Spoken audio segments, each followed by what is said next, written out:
Ok, hello xin các bạn quay trở lại kênh của Roy HP nha. Và hôm nay chúng ta tiếp tục với series review account đi. Hôm nay chúng ta có một quả nick tương đối là chiến nha mọi người. Vâng, 3 tỷ kill thấy uy tín rồi, trông của avatar cũng kiểu rất là gì và này nọ ấy. Chúng ta sẽ cùng xem liệu quả nick có tên là Ma Phara này có gì trong tài khoản nha mọi người.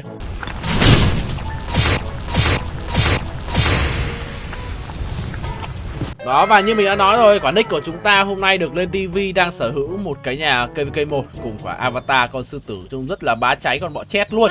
Ở đây thì bạn đó có cấp VIP là VIP 16 sau số ngày đăng nhập liên tục là 854 ngày. Điểm VIP là 1.791.000 điểm, khá là cao nha. Và đây có lẽ cũng là một thì là nick nạp tiền, hai là nick hit rương. Mình thì mình thiên về hướng nạp tiền nhiều hơn đấy, nhưng mà chúng ta cần phải xem kỹ thì mới biết được nha. Bạn này thì có cái ID ấy, đó là 567352214 với sức mạnh chỉ là 75 triệu mốt thôi, mà điểm tiêu diệt thì cực kỳ ấn tượng luôn mọi người. Tiêu diệt tới 3 tỷ điểm ạ. Và đặc biệt là điểm tiêu diệt cũng rất là chất lượng luôn. Mình khá là ấn tượng với điểm tiêu diệt của một quả nick này. Tiêu diệt T4 lên tới là 133 triệu và tiêu diệt T5 là 80 triệu.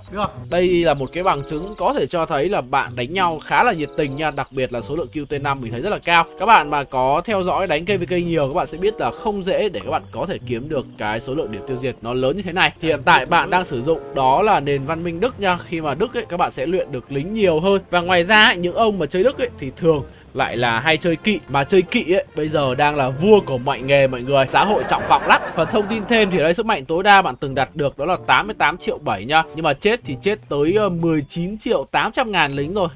Gần 20 triệu lính các bạn, thật sự là điểm chết rất là cao. Thu thập tài nguyên 20 tỷ và hỗ trợ tài nguyên là 21 tỷ 8 nha. Đây là một dấu hiệu cho thấy không phải là một người chơi có kinh nghiệm đào game nhiều.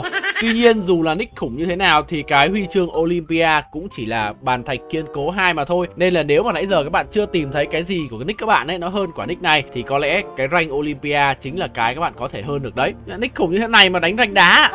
Rồi, còn đây là phía bên trong ngôi nhà của chúng ta. Hiện tại thì bạn trang trí tôi nói thật luôn là nó kiểu không ra một cái hệ thống gì luôn đấy. Tại sao lại kẻ 4 cái đường này? Tại sao nó lại kiểu nó lại mấp mô này? Bạn này là cần phải cho đi học lại một lớp gọi là đề co lại thành phố của thầy Rock nha. Chứ còn thành phố tôi trông bị thiết kế kiểu buồn cười quá. Đây là phía skin nhà của bạn. Bạn đã có là 15 trên 73 skin nhà rồi và đang dùng đó là nhà KVK1. Đấy, mình rất là nghi quả nick này là đánh chuyên kỵ nhá. Mình chưa xem ở đâu nhưng mà nãy giờ có quá nhiều yếu tố để quả nick này là một nick chuyên kỵ rồi. Cái nhà này nó không trừ chỉ số kỵ binh mà lại cộng chỉ số thiệt hại kỹ năng, rất là ngon trong một cái thời đại mà bây giờ người ta toàn dùng đam đỏ thôi các bạn. Nhưng mà không có nhà cao nào khác, có đúng một cái nhà K1 là nhà huyền thoại thôi. Rồi, và bây giờ chúng ta sẽ cùng đi xem về cái chỉ huy nha. Đó, ấn vào một cái là nhìn nguyên list bên trái các bạn có thể thấy là đã có tới là 4 con tướng kỵ rồi. Tuy nhiên thì lại Takeda lại chưa triệu hồi. Đấy, đây là một điểm trừ khá là lớn. Takeda chưa triệu hồi chắc chắn không có Attila Takeda rồi. Mà Attila Takeda ấy, nó gần như là một cái cặp mà bất cứ ai nếu mà nhận là chuyên kỵ ấy đều phải có. Tuy nhiên thì ở dưới thì mình thấy là cũng có SCPO với CM này, nên là có lẽ là bạn này đánh bích bộ kỵ đấy. Đầu tiên là bạn có con hạng vũ Max Skill, mặc ở đây đó là 6 món cam ngọc trinh. Thì có nhiều bạn hỏi mình đồ cam ngọc trinh là cái gì, thì các bạn cứ hình dung là đồ cam ngọc trinh là kiểu nó trắng tinh khôi ấy, nó không có tài năng đặc biệt thì chỉ số nó sẽ yếu hơn nha. Ví dụ cái áo này nó chỉ cộng có 11% máu thôi, thay vì cái mũ ấy nó cộng 11% thủ, nhưng mà có talent tức là không ngọc trinh, không bị trắng thì nó cộng thêm 3,5% nữa, rất là ngon. Một set đồ địa ngục kết hợp với lại cái quần. Sao lại mặc cái quần vào đây nhỉ? Nếu mà mặc cái quần cho tàn bình minh vào đây ấy thì vô tình bạn đã để mất cái khả năng là kích hoạt cái phòng thủ kỵ binh lên 5% ở cái mảnh thứ 6 này. Mình thì mình nghĩ là đã mặc ấy thì mặc quất luôn là 6 món, còn không thì đổi cái tay này sang tay Nava. Nhưng mà bạn thì bạn quyết định đó là mặc cái quần vào đây. Đây là Nevsky này, có một set cam và bạn lại mặc cái áo và cái quần vào đây. Tuy nhiên cái áo này là áo cộng sức mạnh cung ạ. What the fuck bro. Vâng, mặc áo cộng máu cung cho một con tướng kỵ ngon nhất hiện tại luôn. Đấy, thường thì các bạn nếu mà muốn mặc đồ tím ấy, các bạn nên mix đó là cái mũ của set địa ngục và cái giày của set địa ngục, và 4 cái món đó là vũ khí, áo, quần và tay thì mặc đồ tím nha, nó sẽ ngon hơn. Bạn này chơi quả tướng kỵ mặc áo cung ạ. Vẫn biết là ở đây nó có cộng 6% máu kỵ binh nhá, nhưng mà thật sự phải chơi như vậy sao? Đây là Saladin Max Skill này, nhưng mà con Saladin này thì trông kiểu ối rồi ôi các bạn. Con này thì đem ra đánh cũng được, nhưng mà mình nghĩ sẽ rất là yếu. Ở đây chúng ta có là Khan Béo Max Skill luôn. SCPO thì 5543 chưa mắc được nha mọi người. Và mặc ở đây cũng là 2 món ca ngọc trinh. Nãy giờ tôi thấy ca ngọc trinh là hơi nhiều đấy. Tào Tháo Max Skill luôn. Ui, CM Max này, Alex Max luôn. Ramses 5551. Ramses Bắc còn yếu mà 5551 chắc chắn là còn yếu hơn các bạn. Ramses hiện tại mình đánh giá là out meta nhé. Các bạn nếu mà mới chơi thì mình nghĩ là không nên lên Ramses. Đây là có thể là bạn đã lên Ramses từ lâu rồi. Đó từ năm 2021, tức là mới cách đây khoảng hơn nửa năm. Đầu tư Ramses hơi phí nhỉ, tại sao không lên Nebu nhỉ? Đây bạn có là con hơi thở của tiền thức thứ nhất Minamoto, cũng max skill luôn. William 5551, Richard 5551, có Nebu thì lại 5512. Đấy, có lẽ là bạn theo dõi Rock F2P hơi chậm. Thật sự là bây giờ Ramses mình đánh giá yếu lắm anh em. Đấy, có thể các bạn đam mê cung, các bạn vẫn muốn lên Ramses, nhưng mà bây giờ mình nghĩ là Nebu và Bodica nó sẽ là hai lựa chọn tốt nhất. Ba con tướng farm cấp 60 này, mình sẽ tắt con tướng tím đi, xem tướng cam chứ xem mấy con tướng tím làm gì. Tầm này ai chơi tướng tím đâu. Có Santi 5411 này, Quan Vũ 5121. Quan Vũ này thì chắc đem ra chém chuối thôi anh em. Chém người chắc gãy đao mất. Mehmet 5514 khá là ngon. Con này đánh đầu tốt đấy anh em. Chỉ ra 554, Elsit 555, Frederick 553. Đó, và Haran rồi Thidora các kiểu, nói chung là nick này thì hết tướng rồi anh em. Attila cũng không có luôn. Như vậy là bạn là định hướng là gọi là đánh đam đỏ, đánh sát thương kỹ năng ấy. Bạn thì có rồi con hạng Vũ này, Nevsky, Saladin, Khan Béo là 4 con, Cao CM, Alex là 9 con. Đó, 9 con tướng cam max sau số ngày đăng nhập liên tục là gần 900 ngày. Ở đây thì có một số con tướng không max đánh cũng rất là tốt. Đó là con William cũng như là con không phải Ramses, con Nebu anh em nhá. Chứ còn Ramses thì phế lắm. Mình thì lúc đầu mình cứ tưởng đây là một con nick chuyên kỵ cơ các bạn. Rồi chúng ta xem một chút về chỗ đạo cụ đi. Tài nguyên ở ngoài thì bạn có rất là nhiều nha, mỗi loại khoảng hơn 1 tỷ. Nó tài nguyên nhiều mới kiếm được nhiều kill point nha anh em. Anh em cứ nghĩ là tài nguyên ít kiếm được kill point, không có đâu. Uầy, lại thấy còn có ông nào nạp rương nữa chứ. Pha lê này, tí mình sẽ xem công nghệ pha lê của bạn này thử. Đây, tài nguyên trong túi khá là ít nha. Tài nguyên ở ngoài thì nhiều, tài nguyên trong túi ít lắm các bạn. Tăng tốc này, tăng tốc huấn luyện, tăng tốc nghiên cứu, chữa thương.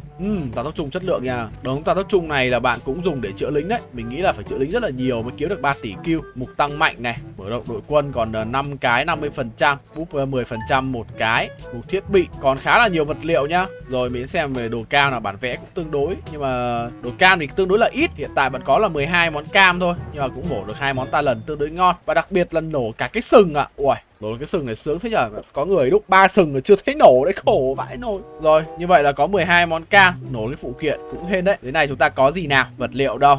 Rồi ok, mục khác 876 cái rương AE. Mở luôn. Ra cắt dự thì được khoảng 1 chọc nha anh em. Tôi mở luôn.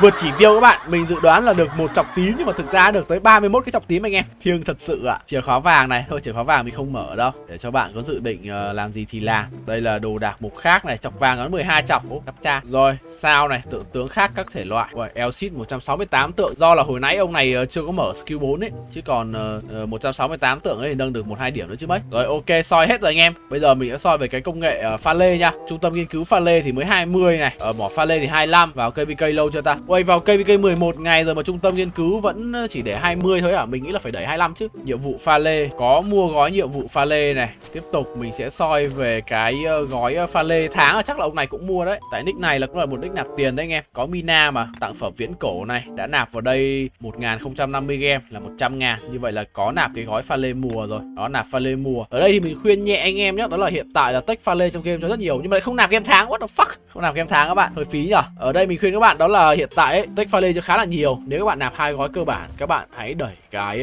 trung tâm nghiên cứu pha lê này lên thẳng cấp 25 luôn nha mọi người. Thì như vậy nó sẽ tối ưu hơn. Chứ còn nếu mà bây giờ các bạn đẩy 20 rồi mai mốt các bạn lại quay lên các bạn nâng 25 ấy, thì đằng nào cũng kiểu phải lên 25 thôi. Tầm này là có lẽ là bạn đã đánh đèo 4 xong rồi đấy. Xem một chút về kiếm kill của bạn này nào. Đại sảnh anh hùng. Đấy, mới đèo 4 rồi mà chết 500 ôi nhưng mà chết T1 hơi nhiều nha. Bóc phốt rồi, chết T1 nhiều thế. Bảo sao mà điểm chết cao thế nhở. Một cá nhân đi. Đấy, tiêu diệt được 7 triệu 3. Đấy, nick này thật sự là rất là chiến. Sắp tới là chắc là game có khi là giấu cả chỉ số chết đấy. Bảo sao mà ông này đét cao thế. Tôi check lại xem có bao nhiêu lính nào. Ui rồi ôi, luyện T1 để chết à. Như vậy là nick này trước khi chết T1 phải có tầm 600-700 nghìn xe T1 đấy. Nói chung là có toàn tính. Thì nói chung là ok, review chân thật thôi anh em. Tôi xem là bạn này sử dụng những đạo nào để đánh đồng nha. Có nhiều ông đôi khi đét cao đâu phải bot đâu, nên là cái chỉ số đét mình thấy nó không thực tế anh em. Đó, không thực tế nhá. Xem những đạo nào đánh đồng nào. Đạo thứ nhất là hạng Vũ Khan, đạo thứ hai là Nevsky William, đạo thứ ba Saladin Mehmet, đạo thứ tư đó là con SCPO Alex, và đạo thứ 5 là Ramses Nebu. Ôi rồi ôi, như vậy là nick này không có gì rồi anh em ơi. Tôi cứ đinh ninh là quốc tướng ai cũng có, nhưng mà thậm chí Di không thèm triệu hồi à. Hảo hán thật sự, nick này không thèm triệu hồi Di luôn các bạn. đỉnh của shop, không cần gì luôn. Như vậy là xong 5 đạo Open Field. Xem qua một chút về cái cụm KVK này đi. Nãy giờ chúng ta chưa biết là bạn ấy tới từ Kingdom nào luôn ý. Sức mạnh liên minh là bạn này tới từ 2404 nha. Một Kingdom có lẽ là bạn này bay về để đánh K2, K3 rồi lên K4 đấy. Đang ở trong một cái cụm khá là cao. Cụm này thì có lẽ là cũng không phải A đâu, tầm ABC gì đó thôi, nhưng mà không phải là cụm A quá mạnh. Top 1 đang là 1024 11 tỷ này. Ui, xếp Kingdom 1xxx đánh với Kingdom 24xx chênh nhau cả gần 1400 server này. Ok, liên minh của bạn này top 5 nha mọi người. Xem thử quà bao nhiêu nào. Quà 30. Quà 30 là hit sướng luôn anh em. Thật sự là rất là phê nha. Chất lượng đấy, chất lượng đấy. Mình sẽ xem một chút về sức mạnh cá nhân. Đầu tiên là 2213 này, 214 triệu pound. 2257 193 triệu pound. Đây 2404 bot này này. Ui, hai bot, một bot 162 triệu, bot 159 triệu. Ui, một bot 146 triệu. Ui, 2404 hit rương sướng nha. Ngon ngon ngon ngon ngon. Bảo sao phải cống hiến nhiều thế. Kỹ năng cá nhân này. Cái nick của chúng ta Q 3 tỷ mà vẫn ở top 44.